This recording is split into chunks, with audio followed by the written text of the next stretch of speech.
From the home offices of Ash and Flo, this is Unbillable Hours, a podcast about professional services marketing. Stick around to listen to our insights, tips, and best practices to improve your firm's marketing and even your career.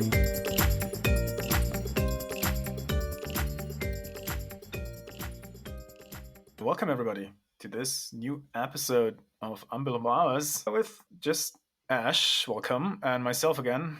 How are you, sir? I'm good, dude. I'm good. And I think on this episode, something, we often talk about between ourselves, but really don't address. Oh, so, I was looking forward to this one. of like, how do you say no? How do you kill your darlings? And when, or rather, not just how, but when. Because I think we're all aware of projects, programs, people, everything just festering on and living on like an undead zombie. Yeah. And it's time for, the conversation of... kill your darlings. And also, I think there's two elements, right? Say no to shit ideas being pushed to you, which I think everybody can relate to that, right? If you're being forced to do, I don't know, generic Christmas cards. Of soullessness, so the business can send them out, right? Which is not something you should do, but you get pushed on you. And what you said there, kill your darlings, like things which used to work in the past, but now sort of the effectiveness is decreasing or it's working no longer. So I think there's already two interesting dimensions in there. So it's not. I was looking forward to this. Yeah, it's not just about killing the things that worked in the past. It's about killing the things that you put a lot of work into. It's about sunk cost, really. Killing your darling here is because something may seem so important to you because of all the work that you put into, or because it's a vanity project or something, but which I think brings us to the first step, right? Which is a bit of the and we stay let's stay on the philosophical level for the beginning a little bit, right? And then we get into some practical tips, I think. But the first question obviously is what do you think, or how do you decide what to say no to? I think it's a good question when, like, we just talked about shitty ideas being pushed upon you, which that might be subjective, right? I might think it's shitty, but maybe it isn't. So how do I even establish what should be killed and what should not be killed? Well, the first thing I do when I get a request is see how feasible it is before I even look at, like, should we do it or not? Because when I start with how feasible is this for me, how feasible is it for the strategy, for the project, for everything, then I can actually put myself in the right mindset to think, right, should we do it or shouldn't we do it? Because you have to.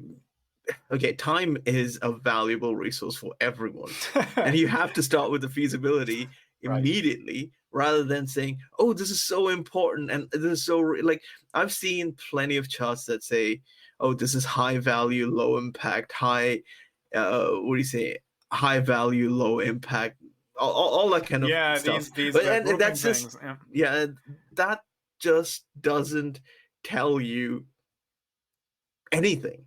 You just go about doing your due diligence of whether it's feasible or not. Then you look at it, is this aligned to like a strategy? And then more importantly is, now you've got these two, is how much effort versus how much gain. And then depending upon all these answers, I'll either say, no, we're not doing it, as a flat out no, or a no, not right now, we need more information, buy some time, or a much softer no of like, this is a great idea, but we should do it with more insight and more backup. Or like the ends you're pushing towards, these are right, but the means you tell me we should do are the wrong ones, right? I think that's a lot of marketing projects. But stepping back to what you first said, I like this idea of first you look at budget, resources, like you look at the constraints and decide, is this feasible at all or not? Which I think that's already half the requests I get out of the door. Sorry, because they're just not realistic. So that's a very good first step. And then, like you said, yes, do review things in terms of the impact they have and versus the effort they require, right? And I think I asked, how do you establish that? I think it's always okay and worthwhile to invoke your own experience. Yeah. Someone comes to me and says, the firm tries to do this golf outing again, right? Hugely cost-intensive event. We want to do it in the summer. We'll bring in 50 people, right? The same clients who always come and never buy anything. And I would say, based on my I don't know your golf tournament. I don't know your firm that well. But based on my experience, I will think that maybe it's not a good idea. I'll look into it. But I think that's just one part. The other part should be data and should be actual, maybe hard points there. Because, like I said, I don't know the firm. I don't know the golf firm. It might be. It's hugely successful. So a bit of humility, I think, goes into that first question as well. Don't presume it's a shitty idea just because you think so. And I say this, sorry, that's more to my own benefit than the listeners, because I step into this trap all the time. I'm like, no, that's a bullshit idea. And then I am right at times, but I'm also wrong. So it's always worth checking that. So this idea of like using your experience to explain to people, unfortunately, we live in this entire world of disruption and exponential change / growth. Yeah. So you were hired for your experience and your expertise, but you're consulted for neither. You're consulted usually by people who just want to get something done and out of the way. Yeah. So even if you say, in my experience, this is how it is, and this is how it should be or could be, the people that you work with need not agree, and they will still think about something. So what I would recommend in those scenarios is not just to base it upon, to go a bit beyond like your experience. Just say, how have you guys done this before? Is this new? And what's going on? And then use your experience, not to say, in my experience, this has been bad. Use your experience and frame the story in a way like, hey, by the way, if you want to do this, you need this, this, and that. You need all these other things, which will get them thinking. And then they'll be like, yeah, maybe not. Yeah, I think that gets into the tactics also, how to actually say no effectively in a way that is actually constructive, right? Not pissing people off. But so I think to run this out, how do you establish what you're thinking? I think is you look, is something feasible or not, right? Yeah. Then you establish hypotheses around whether you should say no or not. And these can come from your experience. And then you back this up by some sort of data. I think there's no other way around it, which, by the way, there are many cases or fringe cases where you might not be able to determine at the outset whether it's a bad idea or not. In this case, you have to test it. And then that's the last thing is, if you can't have any clarity whether or not this is a shit idea, devise a test that will show it, right, over a period of time. And then make sure that gets discussed. By the way, these are all for new requests. Let's now take a practice, for instance. A practice, you and I were literally talking about this, has several offerings and not enough people staff to do these offerings. And most of the time, it's going to be like one or two offerings that pretty much brings in like 90% of the revenue or something. Of course, these are arbitrary stats, but it's not that far away from the truth. Maybe 50 to 90%, but whatever. And then there's these bulk of like 80% of the offerings that do nothing. They're just sitting there. And what you need to look at them is, why do you have these offerings? Are you actually able to resource them and continue on this path? Yeah. Should you just downsize them and then eventually kill them? What are you keeping them for? Are you keeping them for reputation? Are you keeping them for a client relationship? Are you keeping them just because you think this one job that you did like 10 years ago now still brings you prestige when you have not done anything in the last 10 years? Guess what? You're in the business of transformation. You're in the business of all of this, disruption. What happened 10 years ago as an offering doesn't work anymore. As a strategy, it can still work. Yeah. But your offering needs to be retooled. You can't just sell the same old thing and expect, hey, this is going to be fine. Yeah, and I think that you make an important point there, which goes right into the maybe building the hypothesis, building the test, is as once you have your answer, is this a shit idea or not? And we will presume that is based on someone giving you a clear criterion for why they're doing this, right? Mm-hmm. It's very much worthwhile, like you said there, to go back and check, was that the only criterion we had? Like, was generating new business, the only reason to do the golf tournament? Or are there any other reasons I am not aware of yet, and which might be, might turn this into a good idea after all? So I think that's a critical thing also, to make sure you have all the things that go into the decision. And honestly, if the golf tournament happens because the founders and owners of the firm just like that, might mean the golf tournament is a good idea because, it's their company. So you can rail against it from a business development perspective all day long. And it might be a shit idea in terms of generating business, but it's still a good idea for them. So there you go. And I want to touch on the whole stakeholder thing. Find the most important stakeholder there. But here's the key thing when anyone's coming with you with any idea.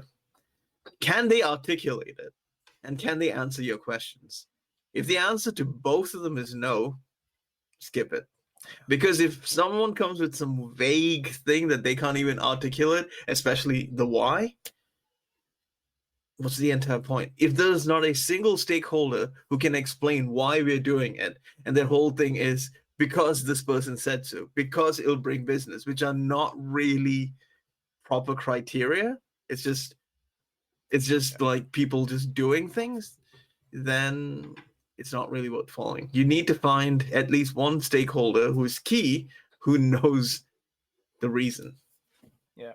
So there you have it. First step is always establish, ways to determine. If someone comes to you and says we want to do X to get Y, establish some criteria by which you could tell whether it's a good idea to get from X to Y. Once you've done that, make sure there's not a Z or even more letters to it, right? We're not just doing X because of Y, but there's also other things going into it. And yeah, to your point, that includes a stakeholder component. But I think that's also a nice segue into the more practical side of, let's say we have established that it's not the best of ideas, or is something we should say no to. And let's take the feasibility thing off the table, because like you said, that's a straight no. There's no, you can just say, it's not possible with this budget. It's not possible given the current resource and so forth. But let's say you have established from your perspective it's a bad idea, and now it's like a consulting case, right? You have to tell people that it's not a good idea and that you would maybe recommend something else. So how will we do that in practice? And I think your point about asking questions and our point about exploring the full context, for me personally, that's always the start.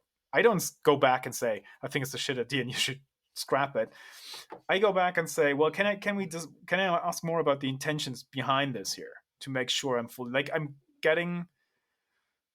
that's how I get into the conversation. I don't want to be confrontational or anything, but I want to understand what it is they're trying to do here. And I don't know. I was getting to a sub point of that. It's not just you trying to understand, which they all will try and explain and understand, but can they articulate it? A person who doesn't know what they're doing can still explain it, but they're not going to go into depth. It's like when you're calling someone for an interview and you suddenly ask them, "Oh, this project looks really interesting. What was your role on this project?" And if they just fluff their CV, they won't be able to explain much. Yeah. Okay, and then there's always the possibility of, I mean, that's where experts come into play. Is someone might very well know what they're after, but they don't know how to. So, but then sometimes they're mistaken in what they think the solution is. Does that make sense? Like they think they have to do X to get to Y, but maybe they don't even need Y, and maybe they should be doing X. So, fully understanding the context here is not only good from a strategic level to being prepared and vetting your own thinking and all that, but it's also a good entry into the conversation. So ask them, like, okay, I understand we could do the golf tournament, just to double check why is this important, why now, what is and so forth. So we explore the context there a little bit. And then I think the second step in there is to say, if in the reasons and the context they give me, I find something I can latch onto, and I'm going back to the golf tournament and say, look, actually they just want to bring in, I don't know, 4 or 5 new sales qualified opportunities, right, for the remainder of the year. I will frame the next thing I'm going to say as a question again. Like, my next instinct would then be, well, but you could do that for like way cheaper. To your point about, how much effort does it take? I'm not going to say that. I will ask them, okay, so can I ask this? Is cost and effort a criterion here, right? You want to have these 5 or 6 things. would you be open to suggestions for getting them cheaper instead of the subtext here, right? And so this is the next step how I play it. As I'm not saying, oh, bejesus, if you want Y, you totally have the wrong X. No, I'm asking them, would you be open for suggestions which might be, I don't know, cheaper X's, faster X's, more modern X's, whatever the angle is. And I think that then we have to, and then that's where the data comes in, is then we have to show, and our expertise, because then maybe we get permission to propose our own thing, right? I think, I would say more than permission. At that point, we kind of need to propose our own thing. If we delay that, what will happen is the ask gets bigger, and the project just literally goes out of scope. Yeah, because they give people time to think, as you say, as you come to the decision, but do not give them too much time, because then the project will encompass like pretty much, building a city almost sometimes. Yeah. And I mean, okay, and then hopefully, if all things go well, that concludes that conversation. We're good and everything's fine and we can do our thing. But the scenario we dug into here is let's get you to your objective, but do something different from what you asked us to do. That's just one scenario. You in the beginning alluded to something else, which was killing darlings, which that is a conversation about not offering an alternative, but offering to not do this at all. Like Actually, it's offering to tell people that all this time, energy, effort, everything that you wasted on something, it's time to say goodbye to it, because there's no real reason to continue on it. And we've actually exhausted the feasibility. We've exhausted the goodwill. We've exhausted what we're trying to do, and none of these things match, or even if they do sort of fit, it's kind of like a Frankenstein monster that doesn't really set out to do what you want to do in an optimal way. Kill your darling, or whatever goal you're trying to achieve, go for a different means to do it. Don't try this, because it's time to say goodbye here. Yeah. And I have to be honest, I do not have super practical standard formulas for this one, because this is tough change, or it can be in cases, right? And we've had these discussions. You might remember, you and myself being involved in discussions where the question was, do we completely step back from a 7-figure event budget and do none of these things we used to do in previous years anymore? Yeah. And a discussion in which we both very much voiced the no, let's not do it anymore thing. But same as with and it wasn't a golf tournament, I'm not saying that. But let's keep the golf tournament for an example. It might be hard for the people you're talking to if your suggestion is to not do something else instead, but to sort of cap the effort altogether. Yeah. Maybe, I don't know why. Maybe let's say because utilization is at 120% and you can't take on new projects anyway, so don't do it at all this year. I think that I have no good formulas for these types of discussions, because depending on who's involved and what their sort of personality or their stance or the politics is or are, these might be different discussions. But one thing I have found helpful is this weird thought experiment. And it sounds cheesy, but it really has worked for me sometimes, is when you ask them, when you are honest and upfront about it and say, look, given that our business strategy, the disposition, these and that factors, I would say we shouldn't be doing this at all. And then there's resistance, right? People say, but we've done this for years, blah, blah, blah. And you ask them, then, and that's my trick, you then ask them and say, let's just think for a moment, if you were working not here, but for a competitor, and your job was to crush this firm, and you had this event, would you do it? Or would you cancel the golf tournament and use the resources elsewhere to really crush us and steal our business and roll over at this particular, like, sort of make them answer the question not for this firm or this practice where they actually work, but for a different one. And that sometimes helps. It's like this idea that it's easier to give advice to your friend than to yourself. So it's easier to put yourself in someone else's shoes and then give the advice back to you. Does that make sense? Yeah, I mean, I've done something similar where I basically said, if you were a spy sent from another firm to this firm, what would you do to sabotage? Efforts? And I had someone recommended something similar to me once when I was sort of a bit bummed out by my own job and stuff and all the things I was doing. And that person told me, go back in tomorrow. I was in a job at the time where I wanted to quit because it felt all sort of weird and I was just not satisfied. And they were like, you know what, go back in tomorrow and pretend for a month that you are not working at the place, but you're a consultant and you've been brought in to maximize the efficiency of your team. and pretend you are that person, and then go through all the stuff you do and just kill everything that as a consultant you would recommend to yourself not doing, and then focus your attention elsewhere. And I did that, and it actually was weird. It kind of works if you're ruthless about it. You kill a bunch of stuff that bums you out, you focus on things which are more productive, and over time two things tend to happen. Your results improve, you have more fun at the work, and then satisfaction. Like a year later, it took a bit long, so it wasn't just half a year for me, it took longer, but that stands that it works. And I think if you can ask people to think about whatever it is you ask them to give up from that lens, sometimes it works. For some people it just doesn't. I'm not gonna lie, I don't have the perfect recipe, but yeah.